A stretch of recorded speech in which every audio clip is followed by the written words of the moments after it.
ওয়ালাইকুম আসসালাম ওয়া রাহমাতুল্লাহি ওয়া বারাকাতুহু। সম্মানিত এনামুল হক ভাই, আপনি মালয়েশিয়া থেকে জানতে চেয়েছেন যে আমি এখানে নামাজ পড়ি, তো তারা শাফি মাযহাবের অনুসারী।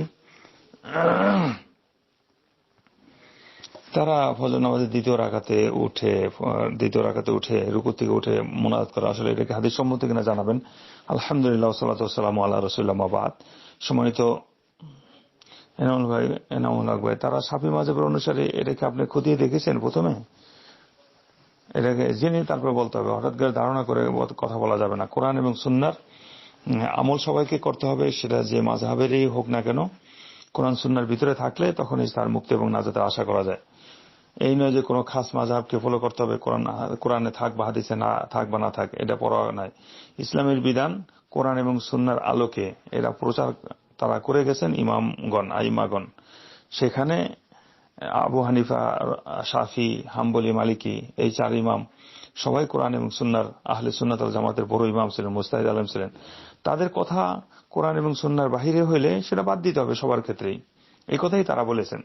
এই নয় যে তাদের কথা ভুল হোক তাইলে মানতে হবে, এই কথা তারা বলেন নাই। তো এই দৃষ্টিকোণ থেকে আমাদেরকে পরিষ্কারভাবে জানতে হবে, সবাইকে কোরআন এবং সুন্নাহর পথেই থাকার চেষ্টা করতে হবে। এবং ইমামদের বিরুদ্ধে, ইমামদের কথার কোনো যদি কোনো শরীয়ত বিরোধী কথাও যদি কেউ কাছে স্পষ্ট হয়, তাও তাদের বিরুদ্ধে কোনো প্রকার কথা বলা যাবে না, কটাক্ষ করা যাবে না, তাদেরকে দোষারোপ করা যাবে না।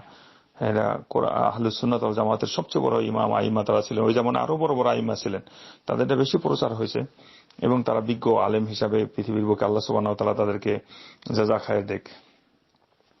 আর ফজর নামাজে রুকু থেকে উঠে কুনুত যেটাকে বলা হয়, এটা জায়েজ আছে, হাদিস দ্বারা প্রমাণিত আছে।